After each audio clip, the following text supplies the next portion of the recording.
Smoke اور صحت۔ Smoke ایک ماحولیاتی مسئلہ ہے جو شہری علاقوں میں بہت عام ہوتا جا رہا ہے۔ یہ دھواں، دھول اور دیگر آلودگیوں کا مجموعہ ہوتا ہے جو ہوا میں معلق رہتے ہیں۔ اس کی وجہ سے نہ صرف ماحول بلکہ ہماری صحت پر بھی منفی اثرات مرتب ہوتے ہیں۔ اسموک کی وجوہات میں گاڑیوں کا دھواں، صنعتی آلودگی، کوئلے اور لکڑی کا جلانا اور قدرتی وجوہات جیسے جنگل کی آگ شامل ہیں۔ بڑے شہروں میں ٹریفک کی زیادتی اور فیکٹریوں کی موجودگی اس مسئلے کو مزید بڑھا دیتی ہے۔ اسموک بنیادی طور پر مختلف کیمیکلز پر مشتمل ہوتی ہے جیسے sulphur dioxide, nitrogen oxide, carbon monoxide. یہ مہلک ذرات صحت کے لیے بہت نقصان دہ ثابت ہو سکتے ہیں۔ اسموک کا صحت پر بہت گہرا اثر ہوتا ہے۔ یہ نہ صرف سانس کی نالیوں کی بیماری جیسے کہ دمہ، برونکائٹس پیدا کر سکتی ہے بلکہ دل کی بیماریاں، آنکھوں کی جلن اور جلد کی بیماریوں کا بھی سبب بن سکتی ہے۔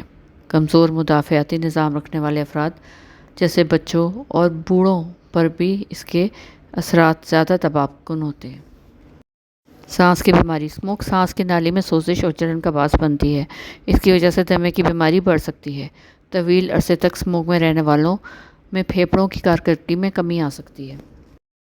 دل کی بیماری۔ تحقیقات سے پتہ چلا ہے کہ اسموک کا دل کی بیماریوں سے گہرا تعلق ہے۔ ہوا کے آلودہ ہونے کی صورت میں دل کی دھڑکن میں بے قاعدگی، ہارٹ اٹیک اور دیگر امراض قلب کا خطرہ بڑھ جاتا ہے۔ اسموک کی وجہ سے آنکھوں میں جلن کی شکایت عام ہوتی ہے۔ آلودہ ہوا آنکھوں کی نمی کو کم کر دیتی ہے جس کی وجہ سے آنکھوں میں خشکی اور سرخی لاحق ہو جاتی ہے۔ جلد کی بیماریاں۔ آلودگی کے مسلسل اثرات جلد پر بھی ظاہر ہونے لگتے ہیں۔ جلد کی خشک سالی، خارش اور ایکنی جیسی بیماریاں عام ہو سکتی ہیں۔ اسموک مدافعتی نظام کو کمزور کر دیتی ہے جس کی وجہ سے بیماریوں سے لڑنے کی صلاحیت میں کمی آ جاتی ہے۔ حفاظتی اقدامات سے اسموک کے اثرات کو کم کیا جا سکتا ہے جیسے کہ ماسک پہننا، گھروں کی کھڑکیوں کو بند رکھنا اور غیر ضروری طور پر باہر جانے سے گریز کرنا ان سب احتیاطی تدابیر میں شامل ہیں۔ پلانٹس لگانا۔ شہری علاقوں میں سبزہ بڑھانا، درخت لگانا اور باغبانی کو فروغ دینا اسموک کے اثرات کو کم کرنے کے لیے اہم ہو سکتا ہے۔ فضائی آلودگی کو کم کرنے کے لیے نئی ٹیکنالوجی جیسے کہ الیکٹرانک گاڑیاں اور فلٹریشن سسٹمز کے ذرائع کو اپنانا بھی ضروری ہے۔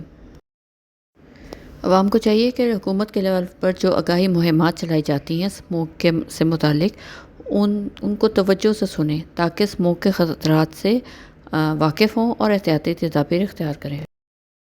اسموک ایک سنگین مسئلہ ہے جو ہماری صحت کے لیے خطرہ بن چکا ہے۔ اس کے اثرات کو کم کرنے کے لیے ضروری ہے کہ ہم انفرادی اور اجتماعی طور پر اقدامات کریں۔ یہ مسئلہ نہ صرف ماحول کی بقا کے لیے بلکہ انسانی صحت کے لیے بھی توجہ کا متقاضی ہے۔ شکریہ۔